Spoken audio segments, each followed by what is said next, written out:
This week's parsha is the most important parsha in the entire Torah. You may ask, why is this week's parsha the most important in the entire Torah? Well, let me tell you. Parsha Vayera picks up right where last week left off. We have Hashem sending Moshe back to Pharaoh. We get the genealogy of Moshe and Aaron confronting Pharaoh, demanding to let my people go. Staffs turning into snakes, Egyptian magic, water turning to blood, frogs here, frogs there, frogs jumping everywhere, the plagues of lice, wild beasts, pestilence, boils, and fiery hail. Pharaoh repeatedly hardening his heart, but finally admitting that he has sinned, that Hashem is righteous, and that his people are wicked, but quickly hardening his heart again. But none of that is why this is the most important parsha in the Torah. The reason this is the most important parsha is because it teaches us an important lesson about leadership, one of many we will learn from Moshe. Let's remind ourselves of where last week left off. Moshe had gone to Pharaoh demanding he let the people go for a 3-day journey into the wilderness to worship Hashem. Pharaoh balked at this and instead said that if the Hebrews had enough time to think about such things, they obviously weren't being worked hard enough. So Pharaoh increases their burden and the people chastise Moshe for making matters worse. Moshe then challenges Hashem, asking why even bother sending him if it'll only make matters worse. And Hashem responds in the last line of last week's parsha. Now you will see what I will do to Pharaoh, for with a strong hand shall he let them go, and with a strong hand shall he drive them out of his land. That brings us to this week's parsha. It opens with Hashem reminding Moshe what the overall situation is. Hashem is the God of their ancestors, to whom he promised Eretz Yisrael. Hashem has heard the groaning of his people and remembered the covenant. Hashem tells Moshe to go to the people and tell them that Hashem is about to take them out of their bondage so that they can be a people to Hashem and Hashem can be a God for them. Moshe does so, but they hearken not to Moshe for anguish of spirit and for cruel bondage. Then Hashem tells Moshe to go and speak to Pharaoh so that he will let the children of Israel go.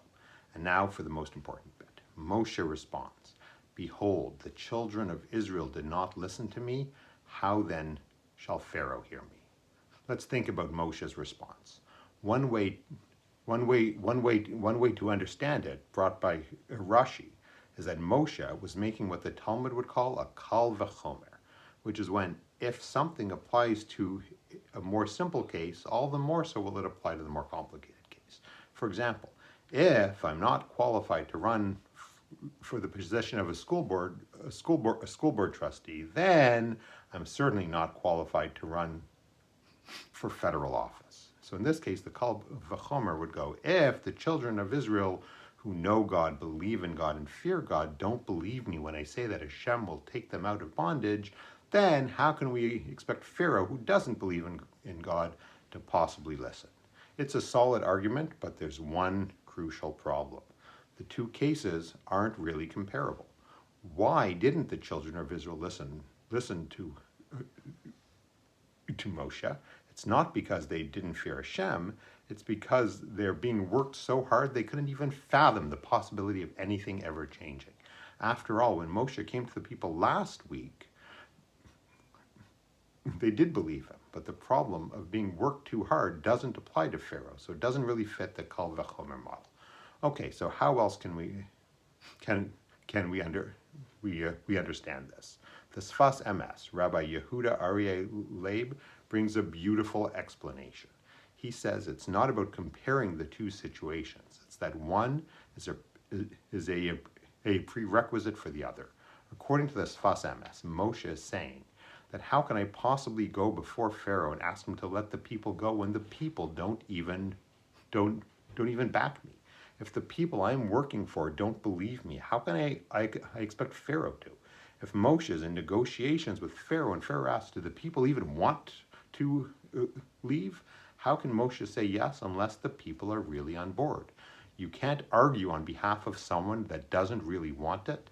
It's very hard to lead someone who doesn't want to be led.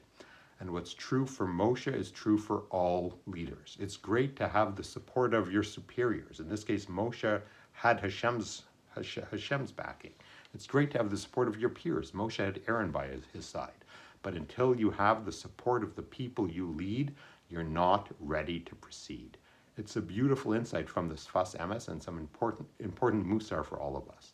There are people in each of our lives who need our support to enable them to confront the Pharaoh in their lives. And it's incumbent on each of us to give them the backing, the support they need so that they can do so.